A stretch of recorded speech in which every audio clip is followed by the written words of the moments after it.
귀한 찬양으로 우리 아버지 하나님 영광 받으신 줄 믿습니다. 생명력으로 가득 찬 계절 속에 한 주간 우리 아버지 인도하심을 따라 살아왔습니다. 오늘 또 예수님 앞에 설 때 영성 충만함으로 생명력으로 자기 자신을 채워 알곡되어가는 나무와 식물같이 우리도 영성으로 채워서 예수 그리스도의 향기로 자라가는 성숙한 삶으로 나날이 주 앞에 서기를 바랍니다. 오늘도 하나님 현존 앞에 영과 진리로 예배함으로 예배의 복을 말씀과 함께 받는 여러분 되시기 바랍니다. 일반 영화관에서도 상영했겠지만 텔레비전에서 방영된 영화 중에 폼부스라는 영화가 있습니다. 홍보 에이전트로 일하는 슈트 셰퍼드라는 사람은 어떤 개인적인 비밀 전화, 또 다른 사람에게 알려지기를 원하지 않은 그런 전화를 공중 전화를 통하여 사용했습니다. 그래서 그 폰부스에 들어가서 공중 전화를 하는데 한 번은 그 폰부스에 들어가서 공중 전화를 하고 나오려고 하는데 전화통에서 벨이 울렸습니다. 그래서 나오다가 다시 들어가서 수신기를 잡고 전화를 들었습니다. 이 순간에 그는 정체불명의 어떤 사람의 협박을 받게 됩니다. 이 정체불명의 사내는 주변의 고층 건물의 어느 곳에 숨어서 공중전화 박스에 있는 슈트 셰퍼드를 내다보면서 전화를 통해 자신의 말을 전하며 만약 이 전화를 끊고 전화 박스 밖으로 나가면 즉각 사살하겠다고 협박했습니다. 실제로 저격수의 총에서 나오는 레이저광이 슈트의 가슴을 겨냥하고 있었습니다. 높은 고층 빌딩으로 둘러싸인 뉴욕 맨하튼 중심에서 사방이 다 열려져 있어서 어느 곳에서도 자신을 살필 수 있는 폰부스에 갇혀서 자기를 향해 총뿌리를 겨누고 있는 저격수의 시선 앞에 노출된 채 단지 그 저격수의 총알을 피하기 위하여 전화통을 붙잡고 저격수의 지시를 따라 행해야 하는 슈트 셰퍼드는 저격수의 요구를 그대로 따라 행동해야 했습니다. 그 요구를 거부한다는 것은, 그리고 그 폰부스를 떠난다는 것은 자신의 죽음이었습니다. 그래서 슈트 셰퍼드는 자기를 찾아온 아내와 수많은 경찰관들 그리고 둘러서 있는 수많은 시민들 앞에서 큰 소리로 자신의 위선적 행동을 낱낱이 고백하며 말하게 됩니다.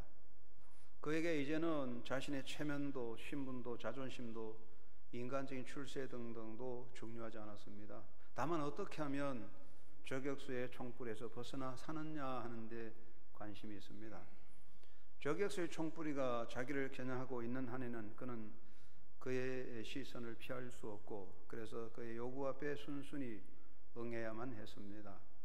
결국에는 출동한 경찰에 의해서 경찰이 쏜 고무총알을 맞고 그 자리에 쓰러짐으로써 이 청년은 저격수의 총불에서 벗어납니다. 그 이후부터 이 슈트 셰퍼드라는 사람의 인생은 큰 변화를 일으키게 되었습니다. 저는 이 영화를 보면서 이름 모를 한 저격수의 시선 앞에서 자신의 생명을 지키려고 그의 지시를 따라야 하는 이 젊은이의 모습을 통하여 인간 일반의 실존을 생각하게 되었습니다. 여러분 한번 생각해 보십시다. 하나님께서 살아계신다는 것은 곧 그분은 불꽃 같은 눈초리로 모든 사람의 행동과 마음의 생각까지 살피고 계심을 의미합니다. 나의 삶과 나의 생각조차도 빠짐없이 하나님의 현존 앞에 다 드러나고 그 어느 것 하나 숨겨질 수 없다면 나는 이 사실을 어떻게 받아들일 수 있을 것입니까? 이런 사실 앞에 인간 일반은 두 가지 양면의 선택을 하게 됩니다. 첫째는 살아계신 하나님의 현존 앞에 하나님을 인정하고 하나님 앞에 바로 서기를 힘쓰는 것이고, 그 반면에는 아예 자기 인생에서 하나님을 부정해버리고 신의 존재를 추방하고 자기만의 삶을 살겠다 하는 독립을 선언하게 될 것입니다. 사람은 이 두 가지 중에 하나를 선택하는데 이것이냐 저것이냐, 이것은 매우 중요한 것 같습니다. 사람이 이 땅에 살아가는 데는 해결해야 할 과제가 많습니다. 첫 번째 과제는 성공이라는 과제입니다. 누구나 사람은 성공하기 원하고 성공을 향해 달려가는데 인간의 인생에서 나는 정말 성공적으로 살았다고 말할 만한 사람은 그렇게 많지 않습니다. 어쨌든 우리는 성공이라는 과제를 향해 달려가고, 두 번째는 행복이라는 과제를 향해 달려가지요. 누구나 행복하기 원하지요. 행복은 공통적인 인간의 욕망입니다. 그런데 나는 정말 행복하다고 고백하는 사람도 그렇게 많지 않을 것 같습니다. 어쨌든 우리는 인생의 행복이라는 과제를 이루어야 합니다. 세 번째는 내일에 대한 확신을 가지는 것이죠. 인간은 언젠가는 사라지는 시간적 존재입니다. 그렇기 때문에 오늘 우리가 살아가면서 내일에 대한 불안과 불확실성에 대한 그런 허물을 느끼게 됩니다. 만약에 인간의 삶에서 내일에 대한 어떤 확신을 갖지 못하면, 영원한 생명에 대한 확신이 없다면 존재는 허무하고 하루하루 불안과 절망과 함께 살다가 사라지겠죠. 우리가 단순한 육체적인 내일에 대한 어떤 운세를 점치는 것이 아니라 영원한 삶에 대한 확신, 이것이 우리에게 굉장히 중요한 것이죠. 세 가지 과제를 풀어야 되는데, 이 세 가지 과제와 관계되는 하나의 문제는 선택입니다. 이것이냐 저것이냐. 이것은 곧 내 인생에서 신의 존재를 인정하고 살 거냐, 아니면 신의 존재를 부정할 거냐 하는 선택입니다. 나는 내 인생에서 살아계신 하나님을 인정하고 믿고 살 거냐, 아니면 나는 내 인생에서 신을 인정하지 않고 내 존재에서 신을 추방하고 나만의 삶을 살 거냐, 이런 선택입니다. 이것도 아니고 저것도 아니고 중간은 없어요. 오늘 많은 사람들이 교회에 모여서 하나님을 섬기는 것 같지만 엄밀히 분석하면 두 가지입니다. 하나님의 현존을 인정하고 그 앞에 똑바로 서서 살겠다는 사람이 있고, 그래서 종교적으로 어중간하게 자기 뜻대로 사는 그런 사람들이 있겠죠. 여러분은 어떤 편에 서 있습니까? 만약에 우리가 살아가는 삶에서 살아계신 하나님을 인정하고 확실히 믿고 그 현존 앞에 서 있는 존재라면, 그것은 하나님의 현존을 인정하고 그의 손을 잡고 가는 것이라고 하겠습니다.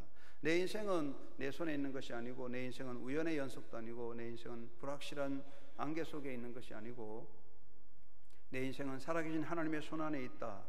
하나님은 역사의 주권자의 통치권자로서 은혜로 나를 인도하신다는 확신 가운데에 우리가 희망을 가지고 인생의 목적을 가지고 하나님을 향하여 그 하나님의 손을 잡고 살아가게 될 것입니다. 반대로 신을 부정할 수가 있습니다. 내 인생에서, 나의 삶의 영역에서 신을 부정하고 신의 존재 자체를 추방함으로써 자기 자신이 자신의 삶의 주체자가 되는 것입니다. 신은 존재하지 않으며 신은 존재한다 할지라도 관념 속에 있다. 관념은 생각이기 때문에 생각을 바꾸면 신은 없어지게 되겠죠. 신은 있으나 마나한 존재이기 때문에 신은 종이 호랑이에 불과하다. 그렇게 되면 우리 존재 신은 별로 중요하지 않습니다. 그렇게 되면 결국 중요한 것은 언제나 인간 자신, 자기 의지, 노력, 이것만이 남게 되죠. 그렇게 되면 신을 추방하게 될 때는 결국 나의 의지와 노력, 나의 조건과 이런 모든 방법들만 남게 될 것이죠. 이거냐 저거냐, 이것이 굉장히 중요합니다. 여러분은 엄밀히 어느 쪽에 서 있는지 여러분 다 아실 겁니다. 인간 역사에서 인간이 하나님의 죽음을 선포한 것은 니체로부터 시작되었습니다. 독일의 철학자 니체는 공식적으로 하나님의 죽음을 선포했습니다. 니체는 목사님의 아들로 태어나서 자랐는데 왜 신은 죽었다고 선포했을까요? 두 가지 이야기가 있습니다. 니체는 과연 신존재에 대한 부정인가, 아니면 독일 교회에 대한 비판인가 하는 물음이 던지는데, 제가 볼 때는 니체의 비판은 신존재 자체보다는 독일 교회에 대한 비판이 아닌가 생각합니다. 니체는 독일 교회를 향해 말합니다. 너희들이 신을 죽게 했다. 너희들이 말하는 신은 죽었다. 독일 교회는 하나님을 섬기는 것 같았습니다. 입으로는 하나님을 말했지만 독일 사회가 생활 속에서 하나님 없이 생활하였습니다. 모든 사람은 하나님 중심으로 사는 것 같았지만 삶 속에 하나님은 인정되지 않았습니다. 모두가 인본주의였습니다. 그러므로 니체는 강하게 비판합니다. 너희들이 말하고 믿는다는 하나님은 과연 살아계시는가? 너희들이 믿는다는 그 하나님이 살아계신다면 그 살아계신 하나님 앞에 너희들이 어떻게 그렇게 행동할 수 있는가? 하나님이 불꽃 같은 눈초리를 살피고 계신다면 너희들이 과연 그렇게 할 수 있는가? 너희들이 말하는 그 하나님 죽었다. 너희들이 스스로 하나님을 너희들의 삶에서 추방하였다라고 고발하고 있습니다. 굉장히 중요한 고발입니다. 한 사냥꾼이 사자의 발자국을 찾아다니고 있습니다. 그래서 한 사냥꾼은 사자의 발자국을 찾다가 나무꾼을 만났어요. 그래서 물어보았습니다. 혹시 사자의 발자국을 보았느냐? 그리고 사자의 소굴이 어디 있느냐 아느냐고 물어보았습니다. 그러니 나무꾼이 그럴 것 없이 내가 바로 사자가 있는 곳을 보여드릴 테니 따라오세요. 그렇게 말했습니다. 그 말을 들은 사냥꾼은 공포에 질려서 얼굴이 새파랗게 질려서 떨리는 음성으로 말합니다. 이봐요, 내가 찾고 있는 것은 다만 사자의 발자국뿐이지 진짜 사자가 아니란 말입니다. 진짜 사자를 만나면 죽잖아요. 여러분, 우리가 하나님을 섬기는 것 같지만 하나님은 진짜 하나님이 아니라 하나님의 그림자 아니면 종이 호랑이 하나님을 따라다니는 거 있는지, 이게 우리가 문제죠. 많은 사람이 하나님을 찾고 있지만 이분은 하나님 하지만 그 하나님 정말 살아있는 하나님이 아니라 종이 호랑이 하나님을 찾는, 이것이 우리의 모습이 아닌가. 이것이 니체의 비판이라고 생각합니다. 만약에 우리 역사에서 신의 죽음을 선포한다면 어떻게 될까요? 인류 역사가 신의 죽음을 선포함으로써 일어난 세 가지 현상은 무엇입니까? 첫째는 인간이 역사의 주체자가 되는 겁니다. 우리 역사에서 신의 존재를 추방하면 결국 역사의 주인은 하나님이 아니라 인간이 됩니다. 인간은 자기 힘으로 유토피아를 이루고 인간의 과학기술, 인간의 문명, 정치적 기술로, 제도로 우리가 인류의 살기 좋은 사회를 만들어보자. 결국 이것이 무신론, 유물론주의에 입각한 사회주의 국가 형태라고 할 수 있겠죠. 결국 우리 역사에서 신을 부정하고 신의 존재를 추방하면 인간이 역사의 주인이 되고 말죠. 두 번째는 역사에서, 삶에서 신의 존재를 추방하면 모든 가치 기준은 인간입니다. 신은 모든 가치를 주관하고 하나님은 모두 가치 기준의 표대가 되는데, 하나님을 부정하고 하나님을 추방하면 사람이 가치 기준을 만들어요. 내게 좋은 것은 선이고 내게 나쁜 것은 악이 되죠. 사람이 가치 기준이 돼서 내가 좋은 것은 선이고 내가 싫은 건 다 나쁜 거예요. 이거는 결국 신에 대한 부정입니다. 우리가 하나님을 믿는다고 하면서도 내게 좋은 것은 다 좋고 내가 싫은 건 다 싫다, 이거는 하나님 믿는 거 아니에요. 그거는 무신론자라고 할 수 있죠. 결국은 모든 가치를 인간이 평가하기 때문에 인간은 욕망의 노예가 되고 강한 자가 가치를 결정할 수밖에 없죠. 세 번째는 힘의 지배가 나타날 수밖에 없어요. 신의 죽음을 선포하면 힘이 곧 정의가 됩니다. 주전 200~300년경에 트라시마코스라는 철학자는 힘이 곧 정의다, Might is right라는 말을 했어요. 지금도 그대로 논리가 적용되고 있습니다. 정의가 뭐냐? 힘이다. 하나님이 없어지고 하나님의 존재가 부정되는 곳에는 인간의 힘이 모든 걸 평가하는 정의가 되고, 정의는 힘을 말하는 것이고, 그래서 힘은 황금이니까 황금 숭배가 되고 황금신이 지배하는 시대가 될 수밖에 없죠. 이것이 인간 사회의 현존적인 문제가 아닌가, 그렇게 생각합니다. 여러분, 우리가 하나님을 인정하느냐 인정하지 않느냐, 하나님의 현존 앞에 서 있느냐 하는 것은 어떻게 보면 별로 중요하지 않은 것 같지만 실제로는 우리 인생의 굉장히 중요한 가치의 기준이 될 것입니다. 오늘 우리 예배한 한영교회 성도 여러분 모두 하나님 현존을 인정하고 그 앞에 서 있는 하나님의 백성인 줄로 믿습니다. 그렇다면 우리가 하나님의 살아계심을 인정하고 하나님의 현존 앞에 인정하고 하나님 앞에 서 있다면 어떻게 합니까? 첫째는 하나님을 두려워합니다. 하나님은 역사의 통치자, 주권자이기 때문입니다. 하나님의 권위는 모든 권위 위에 있습니다. 하나님의 역사를 시작하시고 다스리고 심판합니다. 그러므로 우리가 하나님의 현존을 인정한다면 하나님 앞에 두려워서 우리가 말을 하거나 행동할 때, 결정할 때 하나님을 두려워함으로 말하고 행동하고 결정하게 될 겁니다. 가정에 아버지가 계시고 아버지의 권위가 살아있다면 자녀들은 아버지 앞에 조심합니다. 아버지가 밖에서 일하다가 집에 들어오는데 아이들이 침대에 딱 누워가지고 아버지가 오는 동 마는 동 콧방귀 끼면 그거 한마디로 말해서 우리가 하는 말로 상놈의 집안이거든요. 아버지의 권위를 인정해 주는 것이 가문의 정통이고 하나님을 인정한다는 것은 하나님을 두려워하는 것입니다. 두 번째는 하나님의 현존을 인정한다면 하나님의 뜻을 따르기를 힘쓸 겁니다. 우리 예수 믿는 사람에게 제일 중요한 것은 하나님의 뜻이라고 합니다. 왜 그러냐면 하나님의 현존 앞에 서 있기 때문입니다. 하나님의 현존 앞에 서 있다는 것은 하나님의 뜻을 이루고자 노력하는 것이죠. 왜냐하면 하나님 모든 역사의 주인이고 주권자이기 때문에 주권자이신 주인의 뜻을 이루는 것이 인생의 성공입니다. 가정에 아버지가 살아있다면, 아버지의 권위가 있다면 아버지의 뜻이 모든 것을 이루어가듯이 하나님의 현존이 인정되는 곳에 하나님의 뜻이 모든 중심이 됩니다. 그러므로 사도 바울은 너희가 하나님의 선하시고 온전하시고 기쁘신 뜻이 무엇인지 분별해야 된다고 가르치고 있습니다. 세 번째, 우리가 하나님의 현존을 인정한다면 하나님을 기쁘게 하고자 힘쓸 것입니다. 제가 늘 말하지만 효도는 부모를 기쁘게 하는 것이라고 그렇게 말씀드렸습니다. 하나님의 현존을 인정한다는 것은 하나님을 기쁘게 하는 것입니다. 하나님의 기쁨이 나의 기쁨이 되는 겁니다. 내가 기뻐하는 것을 하나님이 이루어 주소서가 아니라 아버지 하나님이 기뻐하는 것을 내가 하게 하옵소서 기도하게 되고 하나님의 기쁨을 위해서 사는 거죠. 내가 어떻게 하면 하나님의 기쁨이 될까? 이것을 꿈꾸는 것이 하나님의 현존 앞에 서 있는 성도입니다. 네 번째는 모든 것을 하나님의 손에 맡기게 됩니다. 하나님을 인정한다는 것, 하나님의 현존 앞에 선다는 것은 하나님께 맡기는 것입니다. 아이들이 어릴 때는 세뱃돈이나 용돈이 생기면 엄마에게 다 맡겨요. 엄마를 믿기 때문에 맡기지 않습니까? 하나님을 인정한다는 것, 하나님의 현존 앞에 서 있는 우리는 하나님께 맡깁니다. 하나님의 은총 가운데 서는 겁니다.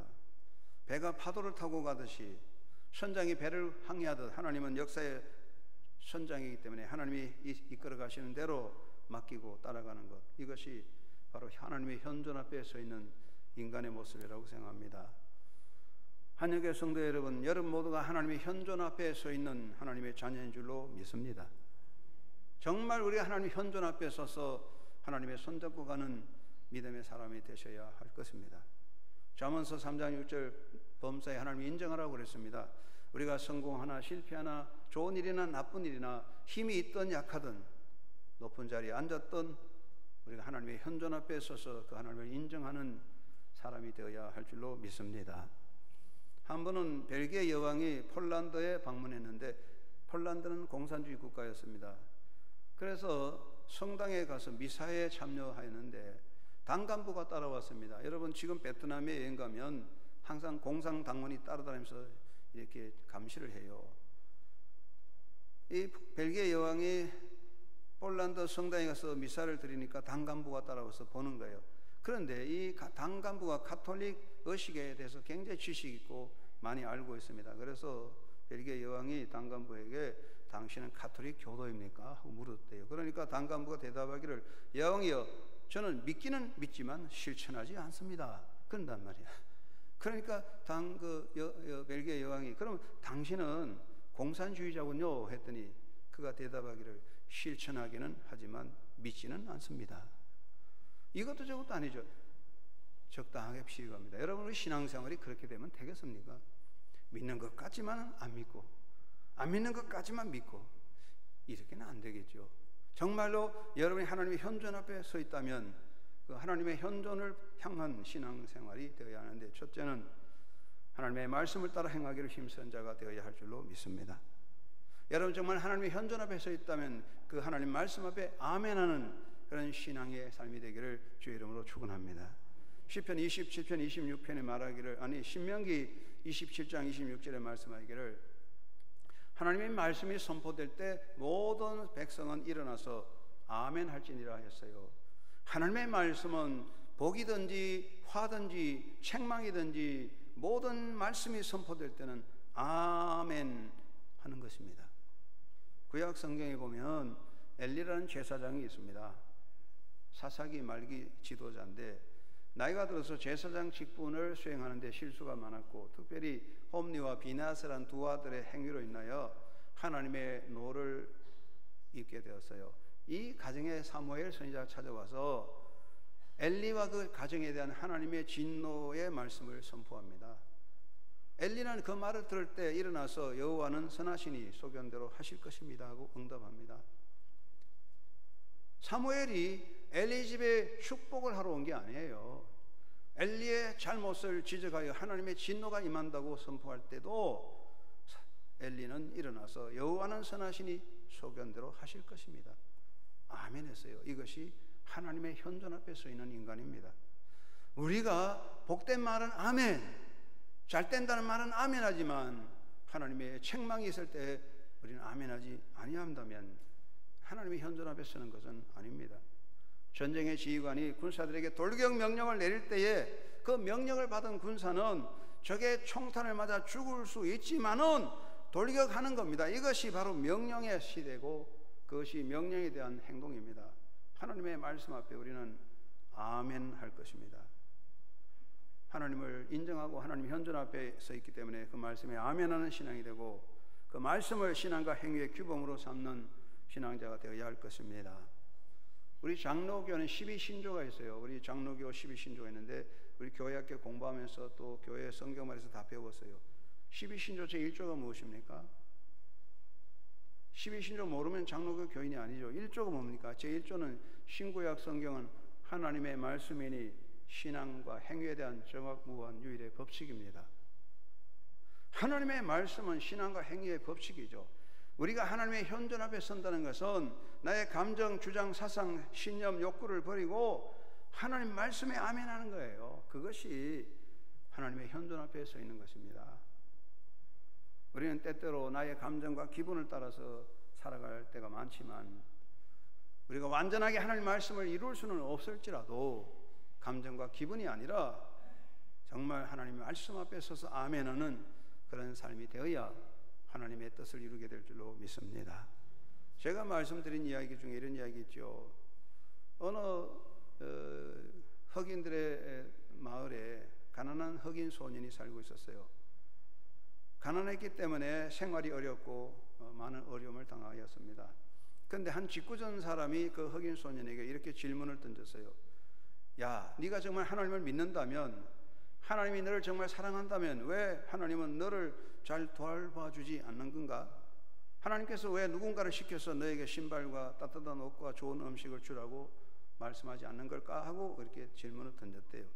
그러니까 이 꼬마가 한참 생각하다가 이렇게 대답했답니다. 아니죠, 아저씨. 하나님께서는 분명히 그 사람에게 그렇게 하라고 말씀하셨지요. 그런데 그 사람이 하나님의 말씀을 잊어버린 거지요. 그랬대요. 그렇죠. 우리 하나님 말씀을 잊어버리고 무시하고 살죠. 분명히 말씀을 했잖아요. 그렇기 때문에 우리가 완벽하게 지킬 수는 없을지라도 우리가 하나님 말씀 앞에 겸손하게 일어나서 아멘, 그러므로 하나님의 뜻을 이룰 수 있는 하나님의 자녀가 되기를 주의 이름으로 축원합니다. 두 번째는 하나님 현존 앞에서 겸손하도록 살아야 될 겁니다. 우리가 하나님을 인정한다면 그 앞에 무릎 꿇고 겸비하게 엎드리는 것입니다. 부모를 인정하는 자식은 부모 앞에 무릎을 꿇고 겸손하게 듣습니다. 아버님 말씀하세요. 그것이 자식이죠. 예수님 오늘 본문에게 뭐라고 말씀했습니까? 너희가 사람의 육체는 죽여도 영혼을 해칠 수 없는 인간을 두려워하지 말라. 너의 영혼과 육체를 함께 멸할 수 있는 하나님을 두려워하라고 예수님 말씀했어요. 내가 사람 앞에 나를 부정하면 나도 너를 부정할 거다고 말씀했죠. 우리는 사람의 권위가 아닙니다. 하나님의 권위 앞에 겸비해야 됩니다. 성경에 보면 하나님이 세상을 창조할 때 하루 이틀 3일 6일 동안 만드셨는데 사람은 첫째 날 만든 게 아니라 마지막 날 제일 꼴찌로 만들었어요. 그럼 왜 존귀한 인간을 마지막 꼴찌로 만들었느냐? 탈무드는 이렇게 말합니다. 하나님께서 세상을 만들 때 버러지, 짐승들 다 만들고 하나님이 세상 마지막 사람을 만들었기 때문에 사람은 모든 만물 중에 꼴찌로 만들어진 것을 알고 자연 앞에 겸손하라. 그게 탈무드의 가르침이에요. 우리가 발로 밟는 바퀴벌레도 우리보다 먼저 만들어졌다. 우리가 무시하는 강아지도 우리보다 먼저 만들어졌으니 자연 앞에 겸손하라. 이것을 가르쳤어요. 기독교 종교 개혁을 일으킨 마틴 루터는 자기 신학을 말할 때 이 복음의 진리를 변기 위해서 깨달았다고 말했어요. 화장실 변기 위해서 깨달았다, 이런 뜻으로 설명합니다. 인간은 변기 위해서 가장 겸손해지고 가장 숭뵼이 없고 가장 부끄러움이 부끄러움을 자각하고 가장 자신이 노출되며 가장 자발적이고 가장 순수하다는 것이다. 그것은 바로 거지의 상태다. 자기가 다 비워진 상태이므로 그때 비로소 하나님의 은혜를 알고 나는 거지처럼 내 힘으로 살 수 없습니다. 하나님이여 나를 살려주시옵소서라고 고백할 수 있다. 참으로 귀한 말입니다. 우리가 화장실에 들어가서 신분과 체면이 없어요. 변기 앞에서는 똑같은 인간이죠. 정말 하나님 앞에 우리는 아무것도 아닙니다. 우리가 하나님의 현존 앞에 선다면 우리가 무시해서 발로 밟는 개미 한 마리보다도 하나님 앞에 더 서면 우리 미천한 존재가 아니겠습니까? 하나님 앞에 허세를 부리고 허영심에 떤다는 것 참 부끄러운 일입니다. 하나님은 대우주의 경영자시오 창조의 주관자입니다. 우리는 다만 하나님의 은혜를 입을 뿐입니다. 그러므로 성경은 겸손히 하나님과 동행하라고 말씀했어요. 우리가 정말 하나님의 현존 앞에 배워야 하는 것은 무릎을 꿇는 겸손입니다. 겸비함으로 하나님의 현존 앞에 서므로 하나님의 은혜를 입는 자녀가 되기를 주의 이름으로 축원합니다. 세 번째는 하나님의 현존 앞에서 진실과 전심으로 행하기를 힘쓰는 것입니다. 여러분, 우리 하나님의 현존 앞에 우리가 할 수 있는 것은 진실하고 전심을 다하는 것입니다. 히스기야는 하나님 앞에 진실과 전심으로 행하였습니다. 히스기야가 자기 인생의 치명적인 문제, 죽음의 고난이 왔을 때 그는 하나님 앞에 엎드립니다. 하나님이여, 내가 평소에 하나님을 섬길 때 전심으로 일심으로 하나님을 섬긴 것을 기억하여 주옵소서. 하나님은 그의 기도를 들어주셨습니다. 하나님 현존 앞에 진실해야 됩니다. 미국 화폐, 미국 돈에는 Trust in God이라고 하는 문구가 쓰여 있어요. 하나님 앞에 진실하자. 우리가 하나님 앞에 정직한 것은 진실의 기본입니다. 만약에 우리가 하나님 앞에 정직하지 않으려면 인간에게 진실은 남지 않습니다. 우리가 하나님 앞에 정직하지 않으려면 절대로 진실은 남을 수가 없어요. 이 세상은 온갖 거짓과 위선으로 가득합니다. 얼마든지 속일 수 있습니다. 얼마든지 위선으로 살 수 있습니다. 우리는 모든 것을 다 감출 수 있습니다. 하나님 앞에 진실하고 하나님 앞에 정직하려는 마음가짐을 갖지 않는다면 어떻게 진실이 남겠습니까? 정말 하나님의 현존 앞에 서 있다면 하나님 앞에 정직한 자가 되도록 노리게 됩니다. 그리고 하나님 앞에 전심으로 행하는 자가 되어야 합니다. 사람은 눈을 속입니다. 일을 시키면 적당하게 속이려고 하잖아요. 그런데 여러분, 세상은 속일 수 있어요. 얼마든지 속입니다. 요즘은요, 속임수가 뛰어나요. 요즘은 사진을 보고도 못 믿어요. 동영상을 보고도 믿을 수 없어요. 정말 요즘 불신입니다. 그런데 우리는 하나님까지 속일 수 있습니까? 만약에 내가 하나님까지 속일 수 있다면 그 사람은 하나님을 믿지 않는 거죠. 내가 하나님을 속일 수 있다면 그 하나님은 종이 호랑이지 살아계신 하나님은 아닐 겁니다. 내게 속는 하나님은 진짜 하나님이 아니죠. 가짜지요. 내가 입으로 하나님 말하면서 하나님을 속인다면 그 하나님은 내가 안 믿는 겁니다. 그것이 바로 니체의 비판입니다. 우리 하나님의 현존 앞에 서 있다면 적어도 하나님 앞에 최선을 다하는 태도를 가져야 할 줄로 믿습니다. 흑인 인권운동을 위해서 일하며 흑인들의 권리를 찾아온 마틴 루터 킹 목사는 이런 말을 합니다. 제가 세상에 조금 알려졌다고 해서 저를 성자나 위인으로 생각하지 마십시오. 저는 모든 하나님의 자녀처럼 죄인입니다. 그러나 저는 좋은 인간이 되려고 노력합니다. 어느 날 하나님께서 저에게 너는 최선을 다했다, 참 장하다 말씀해 주실 것을 바라보고 있습니다. 사실 우리가 하나님 앞에 인정받는 것은 무엇입니까? 잘했다 칭찬받는 것입니다. 예수님은 뭐라고 말씀했습니까? 내가 작은 일에 충성하였으니 잘하였도다. 큰 일도 아니고 대단한 일도 아니었어요. 작은 일에 충성했다고 했습니다. 인간은 완전할 수 없어요. 허물과 실수투성이죠. 예수님 외에 누가 완전합니까? 다 허물과 실수가 많아요. 그러나 우리가 허물과 실수가 많을지라도 하나님의 현존 앞에 그 전심으로 진실하게 살아가고자 하는 노력을 하나님은 가장 귀하게 여기실 줄로 믿습니다. 여러분, 하나님의 현존 앞에 하나님까지라도 속이려는 마음 아니라 정말 하나님 앞에 정직하게 내가 할 수 있는 현실 앞에 작은 일에 최선을 다하는 그런 헌신자가 되기를 주의 이름으로 축원합니다. 어느 회사에서 신입 회원을 뽑는데 그 회사에 들어가기 위해서 수많은 젊은이들이 모여서 인터뷰를 하려고 기다리고 있습니다. 그 전날에 비가 와서 회사 들어가는 길바닥에 물이 고여서 철벅거리니까 사람들이 돌아서 들어오게 됩니다. 그때 그 한 청년이 인터뷰를 하려고 왔는데 수의실에 가서 빗자루를 들고 와서 그 물을 싹 썰어서 길을 깨끗이 만들어 놨어요. 사람들이 다니기 편하게 만들었어요. 사장께서 이걸 잘 살펴보고 그 청년을 뽑아서 제 1등으로 합격시켜 주었다는 이야기가 있죠. 우리가 누가 보느냐가 중요하지 않고 하나님 앞에 정직하게 최선을 다하는 것 아름답습니다. 사람을 인식하는 것보다 하나님을 인식하는 신앙자가 되기를 주의 이름으로 축원합니다.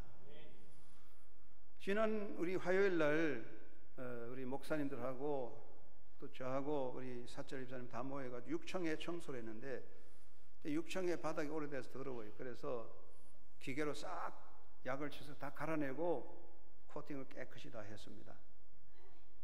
그런데 사람들이 말해요. 목사님 곧 은퇴하는데 왜 그런 일을 하십니까? 사실 그렇죠. 내가 곧 은퇴하는데 뭐 그런 일을 할 필요가 없죠.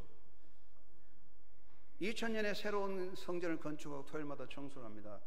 우리가 이건 내 의무는 아니겠지만 왜 그렇게 해야 될까요? 제 생각은 이렇습니다. 내가 오늘 아니면 내일 죽는다 할지라도 내게 주어진 일은 다 해야 되는 거고, 사람은 하나님과 나의 관계, 나와 하나님과의 관계지 사람과의 관계는 아니다. 누가 보느냐가 중요하지 않고 내가 하나님 앞에 서서 어떻게 사느냐가 중요하다. 여러분, 누가 어떻게 말합니까? 누가 뭐라고 말합니까? 누가 어떻게 평가합니까? 그것이 중요하지 않습니다. 하나님 앞에 서서 정직하게 최선을 다하는 일꾼이 되기를 주의 이름으로 축원합니다. 그리고 하나님의 인생 앞에, 하나님 앞에, 하나님의 현존 앞에 모든 것을 맡기는 사람이 되시기를 바랍니다. 하나님의 평가에 여러분의 삶을 맡기십시오. 유다서 9절에 보면 모세가 죽었을 때에 그의 시체를 두고서 천사장 미가엘과 논쟁을 했다고 그랬어요. 마귀가 악을 행할 때 미가엘은 뭐라고 말합니까? 주께서 너를 꾸짖으시기를 원하노라. 미가엘은 더 이상 마귀와 대적하지 않고 주께서 너를 꾸짖으시기를 원하노라. 하나님에게 맡겼어요. 그렇습니다. 원수 갚는 일도 평가도 하나님이 하십니다. 우리나라에 또 세계 직업이 많지만 참 재판관, 판사 직업이 참 어려울 것 같아요. 왜냐하면 잘못 평가하면, 잘못 판단하면 죄 없는 사람이 죄인 돼서 고통을 받으니 얼마나 큰 잘못이겠습니까? 인간의 평가는 오류가 많아요. 완전할 수 없어요. 다만 하나님의 평가만이 완전합니다. 그렇기 때문에 사람이 어떻게 평가하냐가 중요하지 않고 하나님 앞에 어떻게 평가받느냐가 중요하기 때문에 우리가 평가를 받든지 우리가 어떤 일든지 주께 맡겨야 됩니다. 예수님 말씀하십니다. 원수 갚는 것을 하나님께 맡기라. 어떤 사람이 너무 억울한 일을 당했고 정말 너무 남들에게 미움을 받고 그런 고난을 당했어요. 다른 사람이 말하기, 왜 당신 가만히 있냐 바보야, 당신도 뭘 해라, 보복하라. 근데 그분이 말합니다. 내가 하는 일은 완전하지 못하다. 하나님께 맡긴다. 하나님은 완전하게 하실 것이다. 그렇습니다. 하나님의 보복은 완전합니다. 우리는 모든 걸 하나님께 맡기는 겁니다. 내가 받을 상급도 하나님께 맡게 됩니다. 하나님은 아브라함에게 말씀하십니다. 너는 무엇을 위해 일하느냐? 내가 너의 지극히 큰 상급이다. 하나님은 아브라함에게 내가 너의 상급이라고 말씀했어요. 히브리서 12장 6절에 하나님을 믿는 자는 하나님께서 그를 믿는 자에게 상 주시는 이심을 믿으라고 했습니다. 우리는 하나님의 상급을 바라봐야 됩니다. 내가 나의 상급을 챙기고 내가 나의 영광을 다 챙겨서 관을 다 뒤집었으면 그 관이 멸망과 죽음의 관이 될 수 있습니다. 하나님의 은혜를 사모하고 하나님이 주시는 영광의 관을 쓸 수 있는 삶을 살도록 노력해야 할 줄로 믿습니다. 그리고 우리의 인생을 맡기는 겁니다. 시편 37편 3절 5절 말씀에 여호와를 의뢰하고 여호와를 기뻐하고 하나님께 맡기라고 얼마나 말씀하고 있습니까? 사도 베드로 말씀하십니다. 내 염려를 주께 맡겨버려라. 맡겨버리라고 했어요. 맡겨서 다시 찾아가지 말라고 했죠. 여러분 인생을 주님께 맡기는 삶이 되기를 바랍니다. 여러분, 우리가 염려하는 것은 어디서 나오는 겁니까? 교만입니다. 내가 다 한다니까 염려가 되죠. 예수님 말씀하십니다. 하나님은 농부고 나는 포도나무고 너희는 가지다. 가지는요 걱정 안 해요. 붙어 있으면 되는 거예요. 하나님은 농부예요. 하나님께 맡기는 거예요. 이것이 하나님의 역사를 믿고 하나님의 현존 앞에 서는 것입니다. 오하이오 웨슬리안 대학이라고 있는데 거기에 로널드 워커라는 교수가 있었어요. 미국의 위대한 과학자요 교육자였습니다. 많은 제자를 양육했는데 그는 이런 말을 했습니다. 우주의 통치사령관 귀하, 내가 계획했던 나의 인생에 대하여 사표를 제출합니다. 나의 짧은 경험으로 볼 때 이 세상은 너무나 어려운 일들이 많고 인간의 계획대로 되지 않습니다. 그러므로 오늘 이 시간부터 내가 가졌던 거, 내 계획했던 거, 내가 생각하던 일을 모두 하나님께 돌려드립니다. 앞으로 빈 그릇이 된 나를 우주사령관께서 마음대로 사용하여 주십시오. 그런 마음으로 일했어요. 그는 위대한 교육의 지도자가 됐다고 합니다. 그렇습니다. 하나님은 역사의 우주의 사령관입니다. 나의 문제, 나의 자녀 문제, 우리의 미래도 하나님의 손에 있습니다. 하나님의 현존 앞에 서 있다면 그 하나님의 손에 맡기십시오. 하나님은 내게 상 주시고 내게 평가도 주시고 하나님은 보복도 하시고 원수도 갚아주시고 하나님 명예도 주시고 우리의 미래의 형통함도 주십니다. 그분은 모든 주인입니다. 주권자며 통치권자입니다. 여러분 하나님의 살아계심을 인정하고 하나님의 현존 앞에 서 있다면 겸비하게 하나님의 손을 잡고 그분에게 맡기고 그 말씀을 따라 아멘하러 살아가는, 힘들고 어려울지라도 말씀 앞에 아멘하는 그런 믿음으로 승리하는 한영교회 성도가 되시기를 주의 이름으로 축원합니다. 아버지 하나님 감사합니다. 너는 행악자로 인하여 불평하지 마라. 원수 갚는 일도 하나님께 맡기라.